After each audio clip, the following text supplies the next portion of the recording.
Today's video is going to be extremely interesting because I'm going to talk about edgy adulthood, edgy styling in adulthood. This video is made for those who like to stand out and they maybe don't really know what are the do's and don'ts, like what are the things to do and what are the things to avoid. So firstly, I'm going to share with you guys the things to avoid, and then I will be sharing with you my personal and professional solution for that case.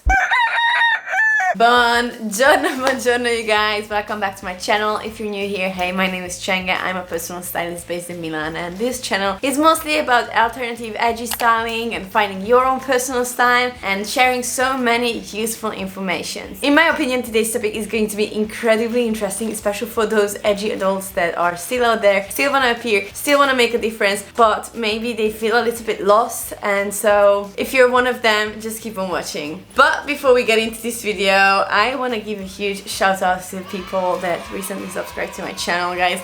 You are literally the best, and a huge thanks to those who subscribed publicly so you can have your initial on your dedicated heart. And you guys know where you go. You're going to the jar.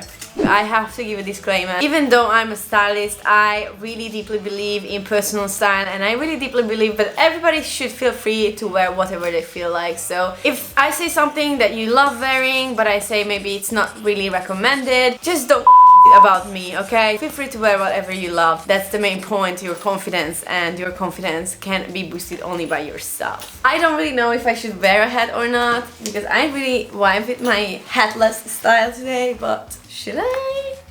Okay.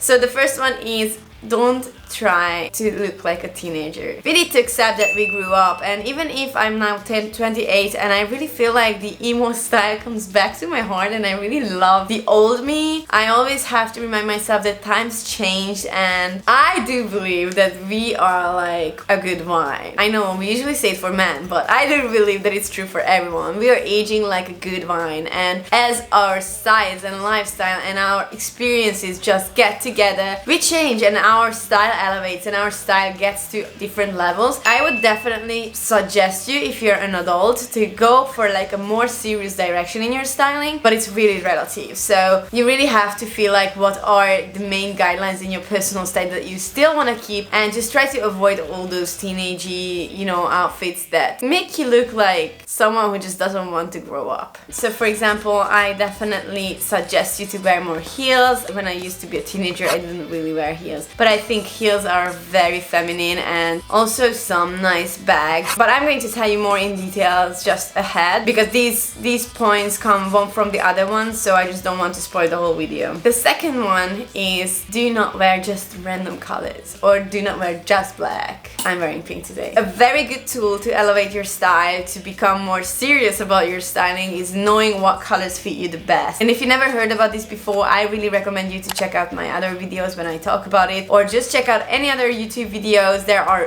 loads and loads of videos about seasonal color analysis, and it's basically 4 seasons, and every single person based on their hair, skin tone and eyes color can be categorized in one of them. And these seasonal groups are defined with different color palettes. The good tones will look amazing on you. You will look very vivid, very healthy. Instead, the wrong colors can wash you out, can make you look sick or just very tired or older than you are. So I would really recommend you to study this and understand what colors fit you the best, because that's just such a base that you can always go for and you can always implement it in your outfits. Is a key hack to go and elevate your style. Third one, don't buy a million cheap accessories or clothes. Just don't do that. And now I'm really not talking the people who maybe cannot afford a certain item. I'm talking about the people that buy really several items that are not from like a quality material and a quality resource. This is the point that I was referring to at the point 1, because I really think that if you choose just one that is quality instead of 100 that is not quality, you are already way ahead, and you are already like much more serious, in my opinion, and much more like an adult. So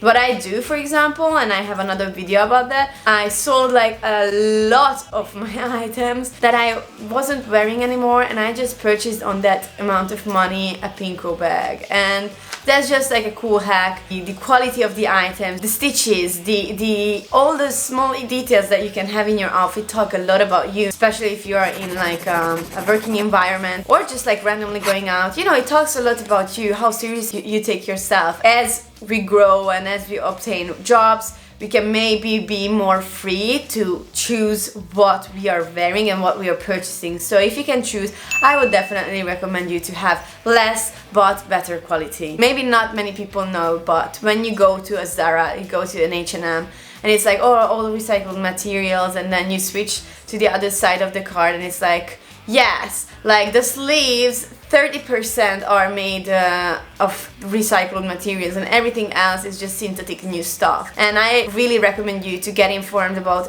what is the brand providing, what materials, what fabric, and what are actually just the circumstances of the people that provide these, and where the waste and where the unused fabric paint goes. Because I think it's time to stop thinking about only ourselves and start thinking about our environment. And however, I know that sustainability has a price, but you can still get a lot of vintage or second-hand items on a very good price that are very good quality and, you know, just ethically normal and not ruining our planet. The fourth point is don't be vulgar but be more feminine, and there is a very thin line between the two. I remember when I was 15 or 16, it was all about showing the titties and the butt and the legs. I think I was never that, like, you know, showing off girl, because I was a little bit chubby and I didn't really feel so convinced about that. In those times, in those ages, we tend to show a lot of skin, and that can go in a very vulgar way. And even if we are just like edgy vulgar, you know, like, oh, I don't care,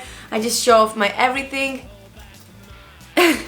I just feel like that it's not the way how edgy adults should dress like. There are a million ways to stay in a feminine way and be anyway loud about your style and show a little bit of everything, but I would recommend you to show one at a time. If you're showing your shoulders and arms, just don't really go and show your whole leg and wear like a mini skirt. Or if you're showing your breast, just go and cover your shoulders and cover your legs. On contrary, if you're showing your beautiful legs, just go and try to cover this area, or not to be like, you know, don't show too much skin. You can play in a lot of ways to make it tricky and exciting and sexy, and you don't have to show too much, because there is always, like, it's called in Italian vedo non vedo, I see but I can't see, and I really like that guideline when I'm dressing up. So make it to be like interesting but not obvious. The fifth point is too many statements. Oh wow, how many of us found the wardrobe full of statement items and no basics? I'm going crazy for statement items. They are finally exciting and interesting, but we have to admit that only statement items aren't really the best altogether. Like in our outfits, we have to make a balance between basics and statement items. So what I would suggest to you, you can actually go in the description box and on my website download for completely free my wardrobe checklist. It is a capsule wardrobe checklist that contains all the wardrobe foundations basics.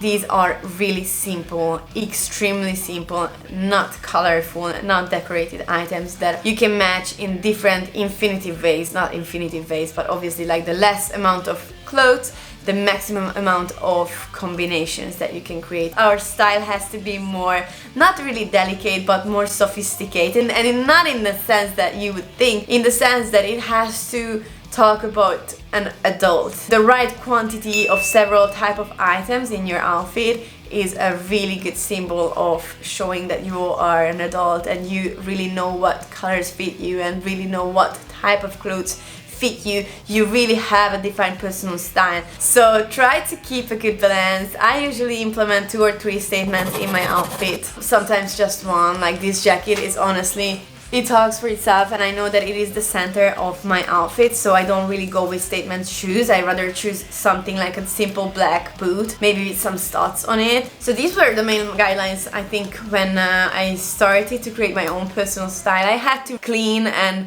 define again what my style is, because we change and it's obviously totally fine if we are not always the same and we are not like 20 or 10 years ago. But I really do believe that all the old stuff can be turned back in your adulthood and in your adult style, you know, no stress on it. I think the best if you try, if you play with it, if you're patient, and then you will have everything all figured out. And this is where this video ends. I hope you enjoyed it, and I hope that you could just take some inspiration and information information that is useful for you. Thank you so much for watching and see you next Friday.